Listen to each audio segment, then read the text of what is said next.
హరే కృష్ణ. జై శ్రీల ప్రభుపాద్. భగవద్గీత ప్రథమాధ్యాయము కురుక్షేత్ర రణరంగమున సైనిక పరిశీలనము. ధృతరాష్ట్ర ఉవాచ ధర్మక్షేత్రే కురుక్షేత్రే సమవేతాయుయుత్సవః మామకాః పాండవాశ్చైవ కిమకుర్వత సంజయ.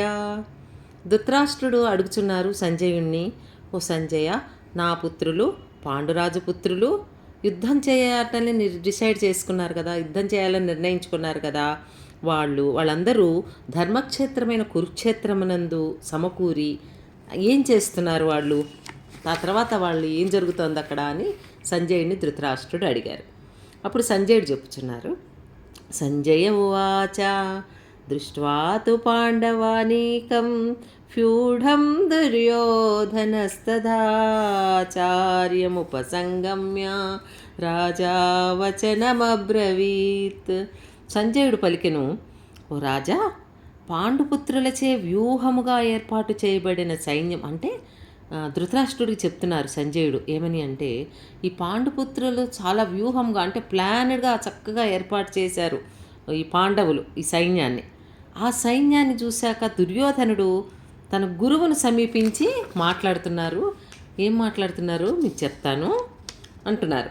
పశ్యైతాం పాండుపుత్రాణం ఆచార్య మహతీం చమూం ఫ్యూడాం ద్రుపదపుత్రేణ తవ శిష్యేణ ధీమత. అప్పుడు దుర్యోధనుడు అక్కడికి వెళ్ళి అడుగుతున్నారు. ఎవరి దగ్గరికి వెళ్ళి? ఆచార్యుల దగ్గరికి వెళ్ళి అడుగుతున్నారు. ఓ ఆచార్య, మీ బుద్ధి కుశలుడైన శిష్యుడకు ద్రుపదపుత్రునిచే ఈ ద్రుపదపుత్రుడు ఏం చేశారు? పాండవుల సైన్యాన్ని చక్కగా ఏర్పాటు చేశారు, నేర్పుగా ఏర్పాటు చేశారు. అది చూడండి మీరు ఒకసారి అని దుర్యోధనుడు అంటున్నారనమాట ద్రోణాచార్యుడితోటి. అది అత్ర సూరా మహేశ్వాస భీమార్జున సమాయుధి యుధానో విరాటశ్చ ద్రుపదశ్చ మహారథః. ఇంకా ఏమంటున్నారంటే, ఈ సైన్యంలో భీమార్జునులతో సమానముగా యుద్ధం చేయగలిగే వాళ్ళు సూరులైన ధనుర్ధనులు ఎందరో ఉన్నారు. యుయుధానుడు, విరాటుడు, ద్రుపదుడు మున్నగవారు వాళ్ళందరూ భీమార్జునులతో సమానంగా యుద్ధం చేస్తారు కదా అని ఇంకా కూడా ఏమంటున్నారో చూద్దాం. దృష్టకేతుశ్చేకితానః కాశీరాజశ్చ వీర్యవాన్ పురుజిత్ కుంతిభోజశ్చ శైబశ్చ నరపుంగవః. దృష్టకేతువు, చేకితానుడు, కాశీరాజు, పురుజిత్తు, కుంతిభోజుడు, శైబుడు మున్నగు సూర్యులైన మహాయోధులు కూడా ఉన్నారు ఇంకా అందులో.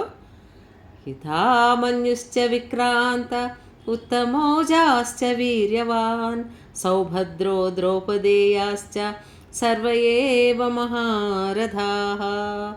పరాక్రమవంతుడైన యుధామన్యుడు, మహాశక్తిశాలి అయిన ఉత్తమౌజుడు, సుభద్రాపుత్రుడు, ద్రౌపదీపుత్రులు కూడా ఉన్నారు అందులో. ఈ వీరులందరూ కూడా మహారథులు అని దుర్యోధనుడు ఆచార్యుల వారితో చెప్తున్నారు, ద్రోణాచార్యుల వారితోటి.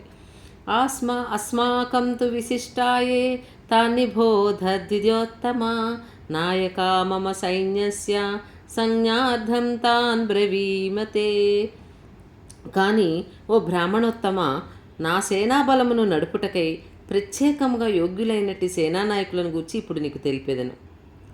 ఇప్పుడు అందుకని ఏంటి అంటున్నారంటే, ఇప్పుడు ఇదంతా పాండవుల గురించి మాట్లాడాను ఇప్పుడు, కానీ ఇప్పుడు నా సైన్యం నడపాలి అంటే యోగ్యులైనట్టి నాయకుల గురించి నేను మీకు తెలుపుతాను అంటున్నారు.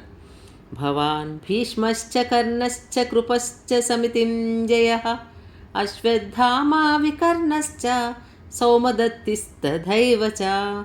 యుద్ధమునందు ఎల్లప్పుడూ విజయమును సాధించు మీరున్నారు. మీరు అంటే ద్రోణుడు, భీష్ముడు, కర్ణుడు, కృపుడు, అశ్వత్థామ, వికర్ణుడు మరియు సోమదత్తుని పుత్రుడైన భూరిశ్రవుడు మున్నుగా వారు కూడా ఉన్నారు. వివరంగా దుర్యోధనుడు వివరిస్తున్నారనమాట ద్రోణాచార్యుల వారికి. ఇవన్నీ ఎవరు అంటే సంజయుడు ధృతరాష్ట్రుడికి చెప్తున్నారు. ధృతరాష్ట్రుడు అడిగారు, అక్కడ ఏం జరుగుతోంది, నా పుత్రులు పాండురాజు పుత్రులు సమావేశమయ్యారు యుద్ధానికి, నెక్స్ట్ ఏం జరుగుతోంది నాయన అని అడిగితే సంజయుడు ఇదంతా జరుగుతోంది. దుర్యోధనుడు ఏం మాట్లాడుతున్నారు ద్రోణాచార్యుడితోటి, పాండవ సైన్యం ఎలా ఉంది, కౌరవ సైన్యం ఎలా ఉంది, ఆ వివరాలన్నీ చెప్తున్నారు. ఇంకా కూడా దుర్యోధనుడు ఏమంటున్నారు విందాము. అన్యే చ బహువః శూరా మదర్థే త్యక్తజీవితాః నానాశస్త్రప్రహరణాః సర్వే యుద్ధ విశారదాః. నా కొరకు తమ జీవితములను విడిచకు సిద్ధపడి ఉన్న వీరులు ఇంకా నా కోసం జీవితాలను కూడా త్యాగం చేసేవాళ్ళు ఉన్నారు. వాళ్ళందరూ కూడా వివిధ శస్త్రాస్త్రములతో కూడి ఉన్నారు, యుద్ధ నైపుణ్యం కూడా కలిగి ఉన్నారు అని చెప్తున్నారు. అపర్యాప్తం తదస్మాకం బలం భీష్మాభిరక్షితం పర్యాప్తం త్విదమేతేషాం బలం భీమాభిరక్షితం. మన సైన్య బలము అపరిమితము అంటే అన్లిమిటెడ్ అనమాట. ఇంకా చెప్పడానికి వీర్లేదు. చాలా పెద్దది మన సైన్యం. మనము పితామహుడైన భీష్మునిచే మన సైన్యానికి అధ్యక్షుడు భీష్ముడు కాబట్టి ఆ భీష్మ పితామహునిచే బ్రహ్మాండంగా రక్షింపబడుతున్నాం మనందరం కూడా. కానీ భీమునితో రక్షింపబడుతున్న పాండవ సైన్యము పరిమితంగానుంది. దుర్యోధనుడు ఏమంటున్నాడు? మన సైన్యం గొప్పది, చాలా ఎక్కువ ఉంది, చాలా పెద్ద సైన్యము, అపరిమితంగా ఉంది, ఇంకా కూడా భీష్మ పితామహుడితో రక్షింపబడుతోంది. కానీ భీముడు చాలా జాగ్రత్తగా రక్షిస్తున్నాడు పాండవ సైన్యాన్ని, కానీ అది చాలా తక్కువ ఉంది, మనకంటే చాలా తక్కువ ఉంది అని మాట్లాడుతున్నారు. అయనేషు చ సర్వేషు యథాభాగమవస్థితాః భీష్మభేవాభిరక్షంతు భవంతః సర్వ ఏవ హి. సేనావ్యూహ ప్రవేశ ద్వారమునందలి మీ ముఖ్య స్థానములలో నిలిచి ఉండి మీరు భీష్మ పితామహులకు సంపూర్ణ రక్షణమును కూర్చవలసి ఉన్నది. ఇంకా ద్రోణాచార్యుడికి ఈయనే చెప్తున్నారు దుర్యోధనుడు. ఏమని అంటే, ఆ ప్రవేశద్వారం, ఆ సైన్యాలుండే ప్రవేశద్వారం దగ్గర మీ ముఖ్య స్థానాలలో నిలిచి ఉండాలి మీరందరూ కూడా. ఆ భీష్మ పితామహుడిని అందరూ కలిసి రక్షించాలి. ఎందుకంటే ఆయన గొప్ప వీరుడు, శూరుడు, చాలా తెలివైనవాడు, మంచి శాస్త్ర పరిజ్ఞానం కలవాడు, యుద్ధంలో ఇవన్నీ తెలుసు కాబట్టి ఫస్ట్ మనం ఆయనను రక్షించుకుంటే యుద్ధం బాగా జరుగుతుంది అని ద్రోణాచార్యుల వారికి దుర్యోధనుడే చెప్తున్నారనమాట. తస్య సంజనయన్ హర్షం కురు వృద్ధః పితామహః సింహనాదం వినజ్జోశ్చై శంఖం దద్మౌ ప్రతాపవాన్.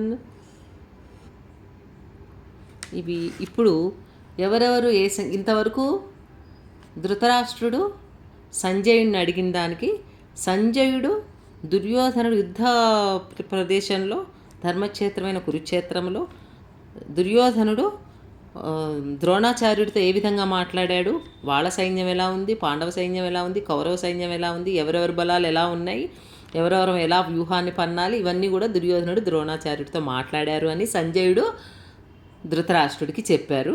ఇప్పుడు నెక్స్ట్ దాంట్లో మనం ఎవరెవరు ఏ శంఖం ఊదారో మనం చెప్పుకుందాము. హరే కృష్ణ. జై శ్రీల ప్రభుపాద్.